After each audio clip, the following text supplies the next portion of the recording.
We are now entering the living room, an old-fashioned living room. Modern people would call its counterpart family room, probably. I call it the clutter room because, obviously, as you'll see, there's plenty of clutter around here.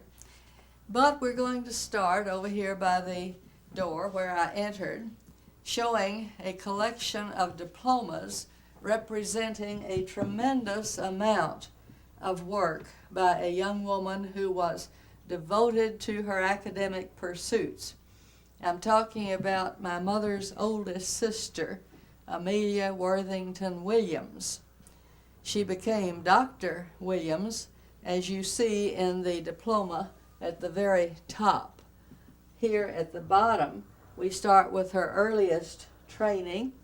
One of the most interesting schools she attended was Ward's Seminary, and it's called now something else, I believe, but it's still in Nashville, Tennessee.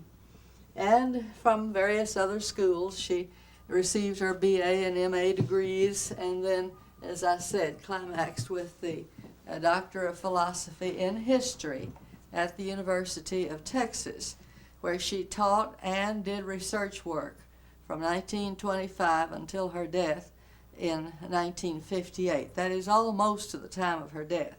She was ill the last several years. Now we will look across the room part way where we have my riding boots. These were actually made for me by Charlie Dunn, the famous bootmaker. The other one is elsewhere in the room. And after I had used them and worn them out, I decided if baby shoes could be made into bronzed objects, so could riding boots, and I made them into lamps, as you see.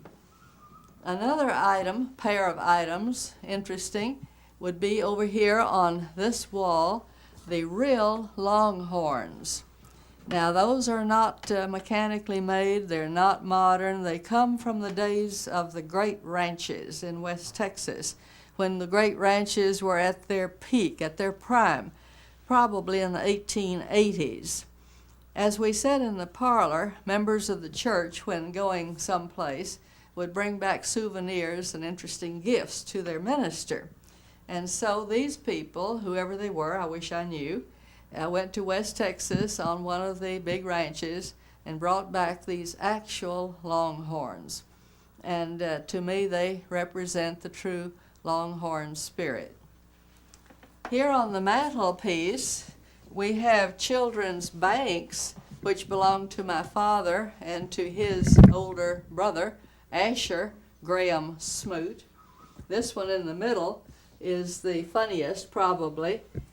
You pull it all the way back, put a coin on the plate, and then mash down on the little lever right here, and the goat makes the little boy push the plate down the froggy's mouth.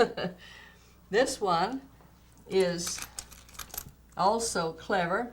Right now he's full of coins, and I need to clean him and empty him so he will work properly. Anyway, when you put the penny into his hand, the weight of the coin forces the hand to put it into his coat pocket, and then if it were free of coins, he would nod his head to say thank you. The one over here is less exciting. You simply press the foot of the frog, he opens his mouth, you put in the coin, and that's it, deal done. Here above the mantelpiece, you see the portrait, the actual photograph portrait of my grandfather Smoot, who built this place, Dr. Richmond Kelly Smoot, and the one who moved here in 1876 and built this house in 1877 from Bowling Green, Kentucky. He was minister of the First Southern Presbyterian Church here in Austin from 1876 until his death in 1905. Across the room, partway, we find an old-fashioned couch, which seems to have a rather sad connection, and yet I think it's interesting too. In those days, there were no rest homes, no provisions for members of the family who became ill and had no immediate family left. And so anyone who did become ill or down and out for any reason went to live with relatives who were doing somewhat better and could take care of him.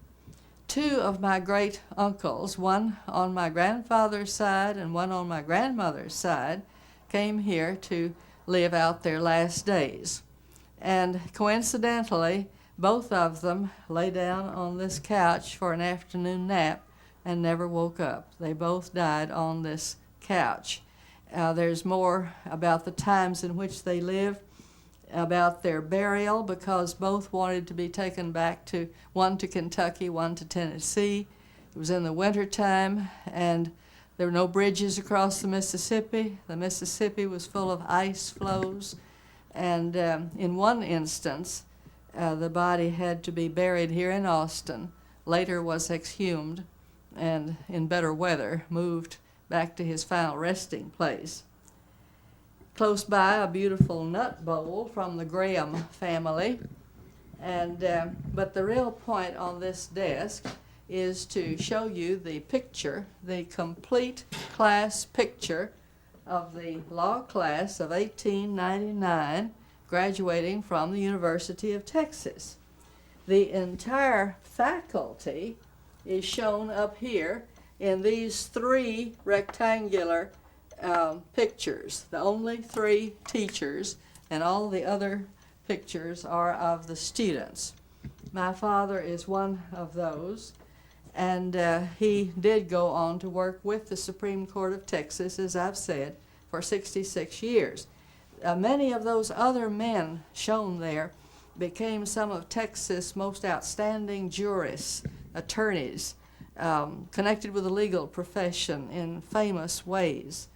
So you would have to look at the entire picture in detail to realize its full significance. Maybe that is a good place to consider the climax of this living room.